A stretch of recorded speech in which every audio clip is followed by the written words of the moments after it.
Hello, my name is Paul Reed, and I'm a product manager at AWS. Today I'm excited to talk to you about how and why you might want to extend Amazon S3 into your on-premises environments using AWS Outposts. Thanks for taking the time to attend this session. I hope you'll find it informative. This past September, we launched Amazon S3 on Outposts, a new capability that provides S3 object storage in your on-premises environments.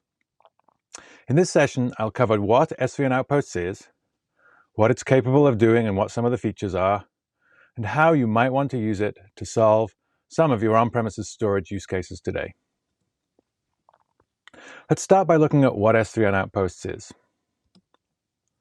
As you may know, AWS has a large global footprint, spanning 77 availability zones within 24 geographic regions around the world. We have over 220 points of presence, or POPs, with over 210 edge locations and 12 regional caches. This footprint is constantly expanding at a significant rate. We've announced plans for 6 more AWS regions, 15 more availability zones, and 12 local zones. But what we've heard from customers who want to move to the cloud is that some applications are harder than others to migrate.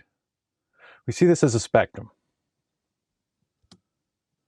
On the left, we have web and enterprise applications, such as email and collaboration tools.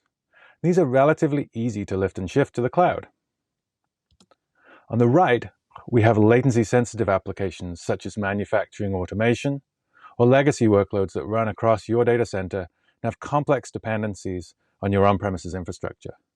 And these types of applications are harder to move to the cloud or may never move to the cloud because of their latency needs and local dependencies.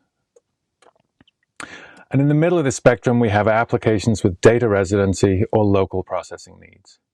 And these vary in terms of the difficulty to migrate, depending upon the application's specific needs, such as where you're located and what sort of connectivity you have to the cloud. But no matter where applications run, or how easy or hard it might be to migrate them to the cloud, what we have heard from customers is that they love the experience of running applications and workloads in the cloud. They want this same experience across all of their environments.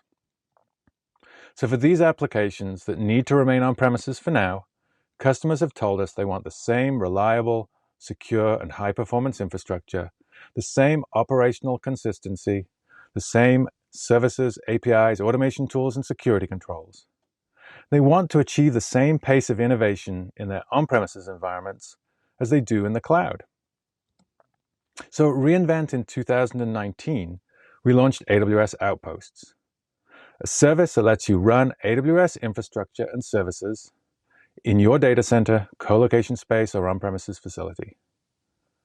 AWS Outposts helps bridge your data center with the cloud, simplifying migration and modernization for applications that would otherwise need to remain on legacy infrastructure. Outposts comes as a standard 42U rack, fully assembled and ready to be rolled into position. The rack comes with redundant power connections, switches, and spare server capacity, so that hardware failures can be handled transparently to your applications in the same way they are in the cloud. We send an AWS associate with the rack to coordinate the install. They'll help roll it in, plug in the power and network, and get you up and running. What Outposts lets you do is run AWS services in your data center. Customers currently use services on Outposts such as EC2 for compute, RDS for running databases, EMR for data processing, and others. Customers run a broad spectrum of workloads on Outposts that require low latency access to on-premises systems, data processing, or data storage.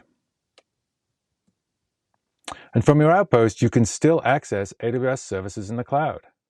One service in particular that a lot of customers use is Amazon S3, enabling applications running in any environment to store large amounts of diverse data securely and cost-effectively in the cloud.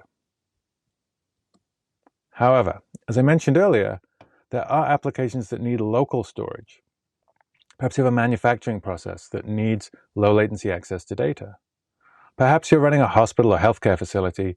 You need to keep patient records on site to meet your local data residency regulations. Maybe you're doing medical research, such as gene sequencing, and you want to perform quality checks on data generated by lab equipment before you upload it to the cloud for further analysis or archival. Or perhaps your workload generates huge amounts of data locally, such as doing autonomous vehicle development.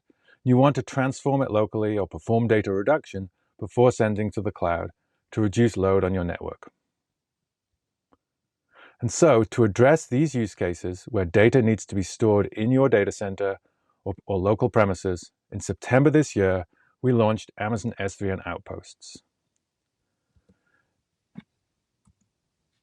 S3 and Outposts enables you to store and retrieve data on your outposts using the same familiar APIs and programming model as you use today with Amazon S3 and AWS regions. You can add 48 or 96 terabytes of S3 storage to your outposts, enabling you to create buckets that draw from this capacity as you store data locally. For data stored on your outposts, we've introduced a new S3 storage class, which is designed to durably store data across multiple devices and servers. We'll look in more detail at the features of S3 and Outposts in the next section. But before we get into that, let's look at where and when you might want to use S3 and Outposts. We see three common classes of use. The first is data residency, where data must be stored within a specific location for regulatory or compliance reasons. The second is applications that perform high-throughput local data processing, where critical data needs to be accessed frequently, data may need to be reduced before sending to the cloud, or simply applications that are sensitive to the increased latency and decreased throughput of accessing storage over a long network connection. And the last class of use is for applications that you want to incrementally migrate to the cloud. Legacy applications often have a footprint that spans multiple systems across your data center. These applications can have complex dependencies on local resources and infrastructure. So migrating these applications to the cloud needs to be done in stages. Let's look at each of these use cases in a little more detail.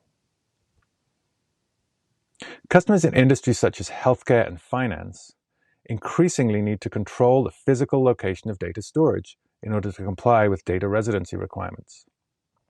S3 and Outposts enables you to keep data within a country, state, municipality, or other regulated location where there might not be an AWS region today. With S3 and Outposts, you can meet these data residency, regulatory, or compliance requirements by keeping your data on your outpost in your data center. You can also use S3 and Outposts for applications that need to process data locally, such as medical imaging in hospitals, autonomous vehicle data capture, and manufacturing automation. Having S3 storage on your outpost can help minimize data transfers, buffering applications from network latencies and bandwidth constraints while still allowing you to transfer critical data back to AWS for analysis or archival. Customers with workloads running in existing data centers want to migrate these applications to the cloud for increased agility. But moving some legacy applications is not easy due to dependencies on local infrastructure and other resources, necessitating that you take a more incremental approach to get to the cloud. S3 and Outposts provides you with an intermediate step in your cloud migration journey where you can modernize applications to be cloud native over time, continuing to run them on premises until you are ready to move them to the cloud. Now let's dive in and look at some of the features that S3 for Outposts provides. At a high level, S3 and Outposts provides the same S3 APIs and a set of familiar features that you use with S3 and regions today. Your data is stored on your outposts in a new storage class, which is encrypted by default. Access to your data is through an endpoint on your outpost, ensuring that data remains both stored and transferred within facilities and networks that you control. You can use the same S3 security and access control mechanisms on outposts that you use for S3 today, enabling you to have a consistent set of controls across your data estate. You can use features such as object and bucket tagging to simplify management and access control. S3 Lifecycle Exploration lets you automatically manage data retention within the deployed storage capacity available on your outpost. And of course, you can use services such as CloudTrail to order API requests and CloudWatch to monitor usage and performance. Let's dive into some of these features and how they work on outposts. S3 and Outposts uses the same S3 APIs to store and retrieve objects as you use today.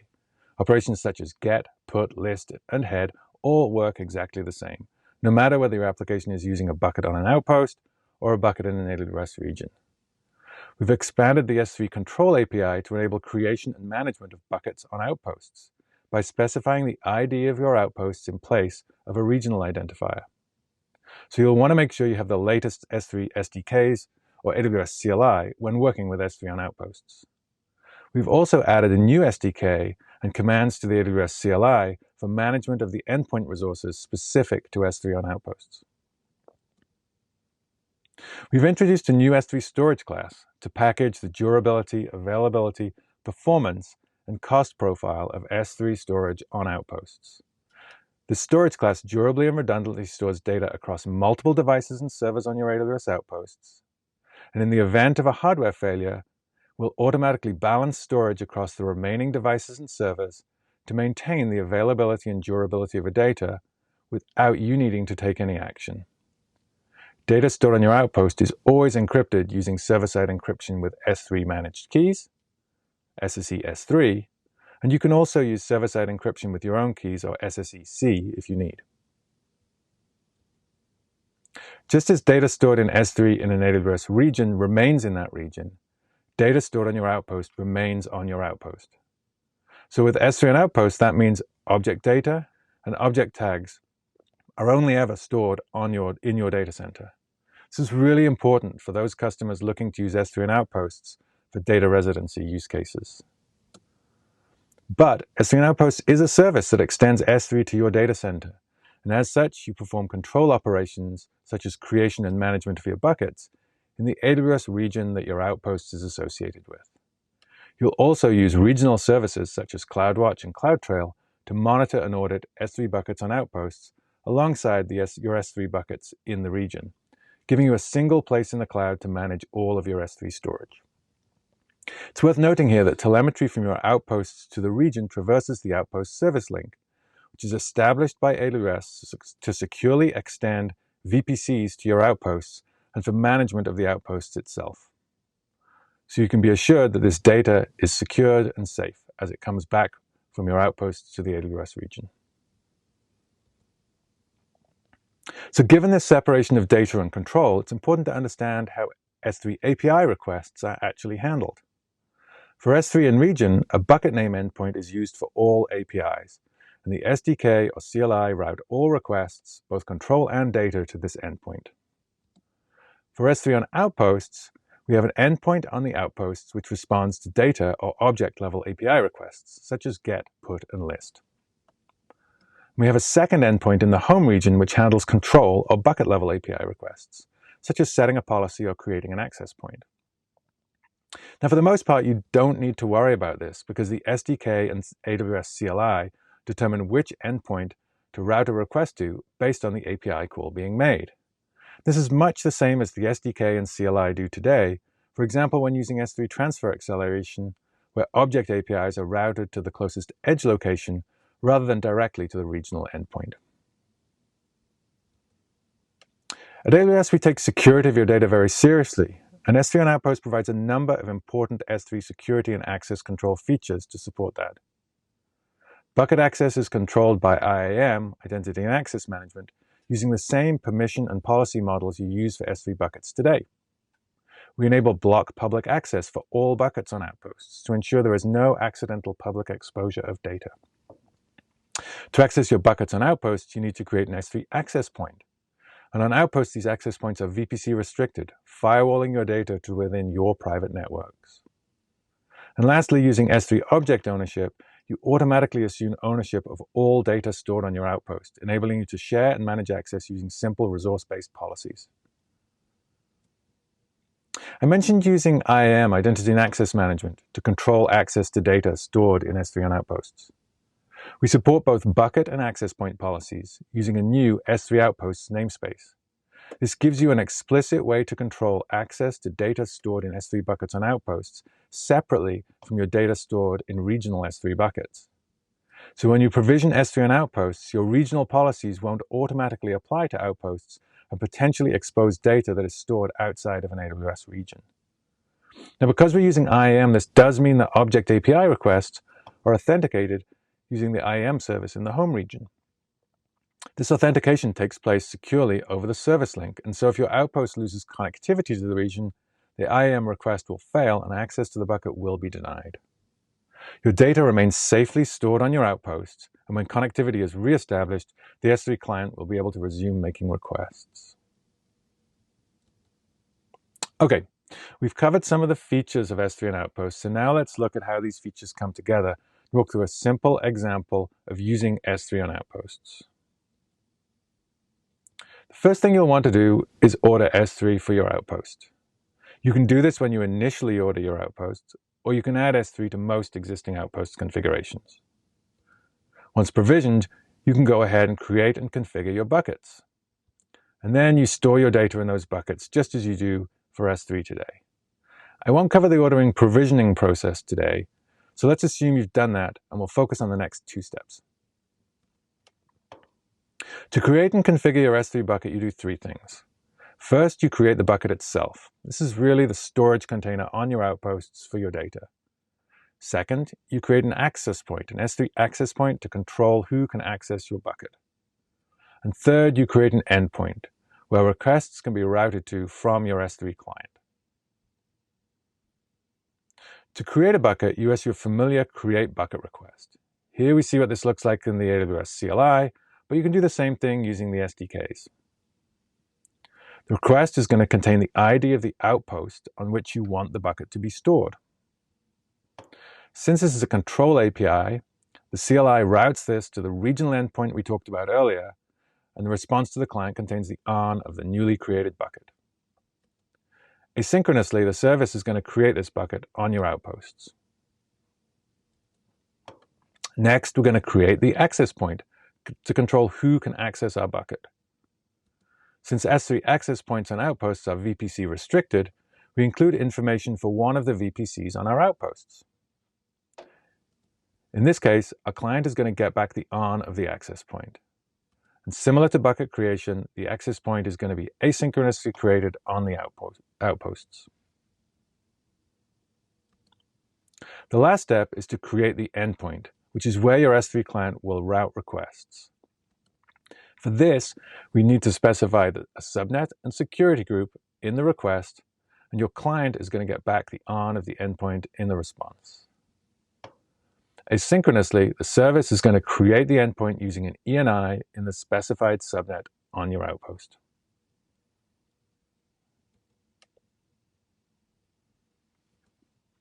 Now that we have things set up, we're ready to store some data. Just as we do in region, we'll use the ON of the access point in place of the bucket name. The CLI or SDK will use this ON to determine the correct endpoint to route the request to for that access point. Now, as you recall, access points on outposts are VPC restricted, so our client must be within the correct VPC or the request will fail the access point policy. When the request arrives at the endpoint, it will be authenticated and authorized using IAM in the home region, using both the access point and bucket policy. And provided the client is allowed to store the object in the bucket, the data will be stored and the client will get an HTTP 200 response. Now, you likely want to store more than one object in S3 on your outposts. Perhaps you have a data lake in S3 or a set of medical images, and you want to bring some or all of that data locally for ease of access and to reduce data transfer. Or perhaps you're generating data locally on lab equipment, and you want to send that data to the cloud for archival or analysis. I mentioned earlier that we see these as common use cases for S3 and Outposts. And while you could use the SDK or CLI, as I just shown, we wanted to provide an easier way. So we've added support in AWS DataSync to automate and accelerate transferring objects from your outpost to AWS and from AWS to your outposts. With DataSync, you can schedule or perform one-time transfers of hundreds of terabytes and millions of objects to get data to where your workloads need it. DataSync encrypts data during transfer and performs multiple levels of data integrity checks along the way to ensure your data securely arrives at the destination. Support for S3 and Outposts makes DataSync our recommended way to move data to or from your outposts. Okay, so let's summarize what we've discussed. S3 and Outposts can meet your emerging needs for data residency and storage for local data processing. It provides you with the same S3 experience on-premises and in the cloud. We deliver it using the same fully managed infrastructure, services, and APIs as you have in AWS regions. S3 and Outposts makes it easy to begin your journey to the cloud, simplifying IT, amplifying productivity, enabling you to accelerate your pace of innovation. Thank you so much for joining today. Again, my name is Paul Reed from the Amazon S3 and Outposts team, and I do hope you found this session useful.